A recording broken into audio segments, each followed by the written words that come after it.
Forget the iconic Last Supper painting you know. Almost everything in it is historically inaccurate, and understanding what Jesus and his disciples really ate reveals a profound truth. Da Vinci's masterpiece depicts a long rectangular table, wooden chairs, fluffy bread rolls, wine glasses, and forks. Now, erase all of that from your mind, because almost every detail in that painting is historically wrong. Jesus and his disciples did not sit upright on chairs, they reclined on cushions. The bread was not white and puffy, it was dark, flat, and torn by hand. There were no forks, no individual plates, and the wine was never drunk straight, it was always diluted with water. For 500 years, Renaissance artists painted biblical meals like lavish Italian banquets. Beautiful, absolutely, accurate, not even close. So, what did Jesus and the apostles actually eat for dinner? What was truly on that table 2,000 years ago? Let's investigate. Before we reconstruct the menu, we need to understand the world that produced it. Jesus did not grow up in a palace. He grew up in a workshop. His father was a tecton, a craftsman, likely a carpenter or stonemason. His hands knew wood and calluses before they knew crowds and miracles. When he chose his inner circle, he did not recruit from the aristocracy. He called fishermen from Galilee, a tax collector, working men with rough hands and simple meals. This matters because food in the ancient world was not just nutrition, it was identity. What you ate revealed who you were, your class, your region, your religion, and the rules were strict. Jewish dietary law, what we call kosher, shaped every meal. No pork, no shellfish, no catfish or eel, nothing without scales. No mixing meat with dairy. These were not suggestions. They were identity markers that separated Israel from the nations around them. Geography shaped the menu too. Galilee, where Jesus spent most of his ministry, was fertile, with rolling hills of wheat and barley, orchards of figs and olives, and a freshwater lake teeming with fish. Judea to the south was drier, rockier, better for sheep, goats, and vineyards. Forget the global food supply chain. Everything on their table came from within a day's walk or a night's fishing. And here's the framework that governed it all, the Mediterranean triad, 3 foods that provided 70 to 80% of daily calories. First, grain. Bread was not a side dish, it was the meal itself. Second, olive oil, which was the only cooking fat, the only salad dressing, and the fuel for every lamp. Third, wine. Not for luxury, but for survival. Fermented wine was safer than untreated water. Meat was rare, reserved for weddings and festivals, perhaps 5 or 6 times a year for a working family. Fish, however, was different, especially in Galilee. Fish was protein you could afford. Now that we understand the rules and resources, let's examine the most important item on any first-century Jewish table: bread. Here's something that changes how you read every meal in Scripture. The Hebrew word for bread is lechem. But lechem doesn't just mean bread, it means food. When ancient Jews said, "Let's eat bread," they meant, "Let's have a meal." Bread was not accompanying dinner. Bread was dinner. Everything else, the oil, the vegetables, the occasional fish, existed to make the bread more interesting. But not all bread was created equal. Look closely at John chapter 6, the feeding of the 5,000. A boy offers his lunch, 5 loaves and 2 fish. But here's the detail most people skip. The text specifies 5 barley loaves, not wheat, barley. Why does that matter? Because barley was poor people's bread. It grew faster, survived drought better, and cost less than wheat. Barley bread was dark, dense, heavy, the working class staple. Wheat bread was lighter, finer, whiter. That was for the wealthy, for festivals, for temple offerings. When Jesus fed that crowd with barley loaves, he wasn't just multiplying bread, he was multiplying their bread, the food of the poor, blessed and broken for the poor. Now picture what that bread actually looked like. Forget the tall, fluffy loaves on your grocery shelf. First-century bread was flat, round, about 20 to 25 centimeters across, like thick pita or naan. It was dark brown with spots of black char, chewy inside, and slightly crispy outside. It was baked in a tabun, a clay dome oven heated with dried dung or brushwood. Women slapped the flattened dough onto the hot interior walls. The bread baked in minutes, picking up char marks and a distinctive smoky flavor. Archaeologists have found the remains of these ovens throughout Galilean villages. And here's a detail that transforms the Last Supper. You didn't cut bread with a knife, ever. Cutting bread was considered almost violent, an attack on the very symbol of life. Instead, you tore it, broke it, and shared the pieces. The phrase breaking bread wasn't poetry. It was practice. You break bread together, you share it. The act itself was communion before communion existed. Every time Jesus broke bread with his disciples, every meal, every miracle, he was rehearsing what would happen in the upper room. But bread alone doesn't make a meal. What gave it flavor? What did they dip it into? If you walked into a first-century Jewish home at mealtime, you'd see a central bowl on the table. Inside, golden green olive oil, perhaps mixed with a splash of vinegar and herbs. And everyone would be dipping their bread into it together from the same bowl. Olive oil was everything: cooking fat, bread dip, food preservative, lamp fuel, medicine, anointing oil for rituals. A household without olive oil was a household in crisis. Butter existed, but it was rare. It spoiled quickly in the Mediterranean heat, and kosher law prohibited mixing dairy with meat, which meant separate dishes, separate meals, separate complications. Olive oil had none of those problems. It was the universal solution. Here's why that shared bowl matters. Remember when Jesus said, "He who dips his hand with me in the dish will betray me"? That wasn't just identification. It was intimacy. You don't share a bowl with strangers. You share it with family, with friends, with those you trust. The dipping itself was an act of communion, which made Judas's betrayal cut even deeper. Beyond oil, the daily diet relied heavily on legumes. Beans and lentils were the protein of the poor, the meat substitute for people who couldn't afford actual meat. Lentil stew was iconic.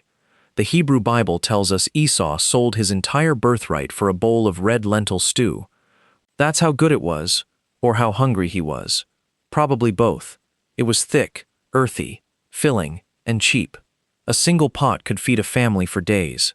Fava beans were equally common. Women would set them simmering before the Sabbath began, letting them cook slowly overnight. This became the ancestor of collant and hamon, the traditional slow-cooked Sabbath stews still eaten today. Some scholars believe a bean stew like this was actually on the table at the Last Supper. And then there were the aromatics: onions, garlic, leeks, the holy trinity of ancient Jewish cooking. But these weren't subtle background flavors. They ate onions raw like apples. Garlic breath wasn't embarrassing. It was expected. Numbers 11 records the Israelites in the wilderness weeping for the foods of Egypt. We remember the fish, the cucumbers, the melons, the leeks, the onions, and the garlic. They didn't miss the pyramids. They missed the flavor.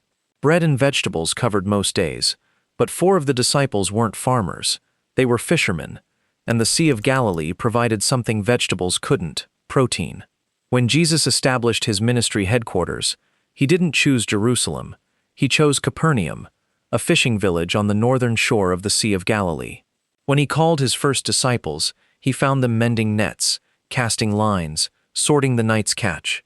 Peter, Andrew, James, John, professional fishermen. For them, fish wasn't occasional. Fish was daily. Fish was income. Fish was identity. And we know exactly which fish they caught. The first is mushed.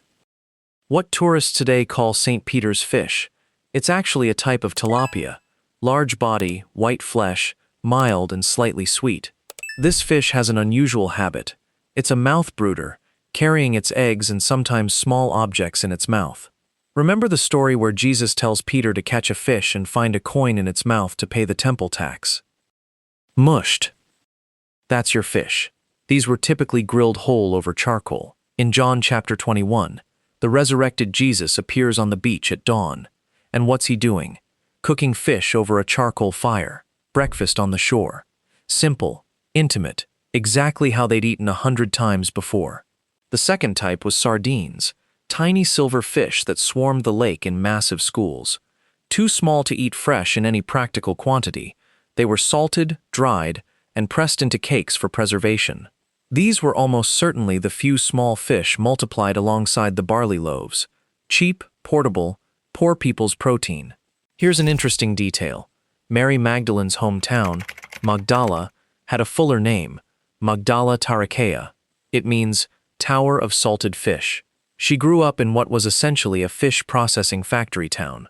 The salting and drying operations there supplied preserved fish across the region. The third type was finny, large carp-like fish that could weigh up to 6.8 kilograms. Fatty, impressive, flavorful. These were the Sabbath dinner fish, the celebration fish. No refrigeration meant preservation was essential. Salting, drying, smoking. These techniques turned a morning's catch into months of stored protein. Fish sauce, similar to Roman garum, provided concentrated flavor for cooking. Jewish versions used only kosher fish with scales. Fish and bread covered the ordinary days. But what about celebrations? What appeared on the table when there was something truly worth marking? A wedding, a festival, a feast with honored guests. Here's a reality check about meat. In the ancient world, animals were worth more alive than dead. A sheep produced wool year after year. A goat gave milk daily. An ox pulled plows. Slaughtering meant sacrificing ongoing value for a single meal. You didn't do that casually. For a working family, meat appeared maybe 5 or 6 times a year. Passover, major festivals, a wedding if they were lucky. Beef was even rarer, essentially reserved for the wealthy or for temple sacrifices. When Jesus told the parable of the prodigal son and the father killed the fattened calf, the original audience gasped. That wasn't just forgiveness, that was extravagance beyond reason. Lamb and goat were the celebration meats, roasted whole, often with the fat dripping and sizzling. The smell alone would draw neighbors. The sound of a lamb roasting meant something significant was happening. Wine, unlike meat, was daily. But here's what surprises most people. They never drank it straight. Undiluted wine was considered barbaric, shameful, what alcoholics and foreigners did. Proper consumption meant mixing 1 part wine with 2 or 3 parts water. The result was mildly alcoholic, safer than untreated water, and refreshing. Red wine was most common, served in simple clay cups, not the elegant goblets of Renaissance paintings. And that vinegar offered to Jesus on the cross. That was Pascha, the standard Roman military drink, sour wine mixed with water and herbs. Every soldier carried it. When they lifted the sponge to his lips, they might not have been mocking him. They might have been offering the only drink they had, their own ration. Sweets existed, but not as we know them. Refined sugar didn't exist. The sweetness came from fruit. When Scripture mentions honey, it usually means Ceylon, date honey, a thick, dark syrup extracted from dates, intensely sweet. The land flowing with milk and honey was the land of goats and date palms. Actual bee honey existed. John the Baptist survived on it in the wilderness, but date syrup was far more common. Dried figs, raisins, and date cakes served as portable sweets. And at Passover there was charaset, a paste of dates, figs, nuts, spices, and wine, brown and thick like mortar, symbolizing the bricks the Israelites made in Egypt. Sweet and complex. Some scholars believe this was the dish into which Jesus dipped the bread he handed to Judas. We've assembled every ingredient, but one question remains. How did they actually eat all this? Forget everything Da Vinci taught you about seating arrangements. There was no long rectangular table, no chairs, no sitting upright with hands folded. Formal meals in the first-century Jewish world followed Greco-Roman custom. Diners reclined on cushions or low couches arranged in a U-shape around a central table. You lay on your left side, propped up on your left elbow, leaving your right hand free to reach for food. Your feet extended outward, away from the table behind you. This explains scenes that otherwise seem strange. Remember the woman who anointed Jesus' feet with perfume while he was eating. She wasn't crawling under a table, she was standing behind him where his feet naturally extended. The posture made this possible, even natural. It also explains one of the most intimate moments in the Gospels. John 13 describes the Last Supper and says that one of them, the one Jesus loved, was reclining next to him. When this disciple wants to ask Jesus a question, he leans back against Jesus's chest. This wasn't mystical. It was geometry. In the triclinium arrangement, if John reclined to Jesus's right and slightly in front of him, then leaning back to whisper would naturally bring his head near Jesus's chest. They were that close.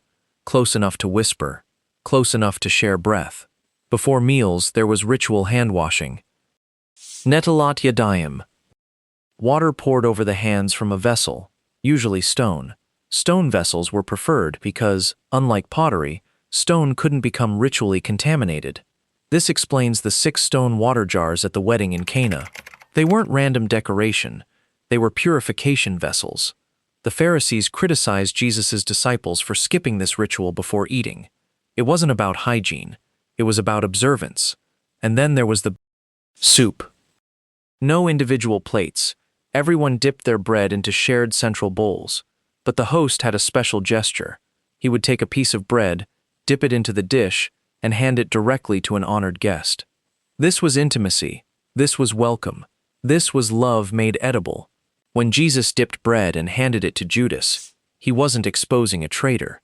He was extending honor, one last embrace, one last invitation to turn back. Judas took the bread and went out.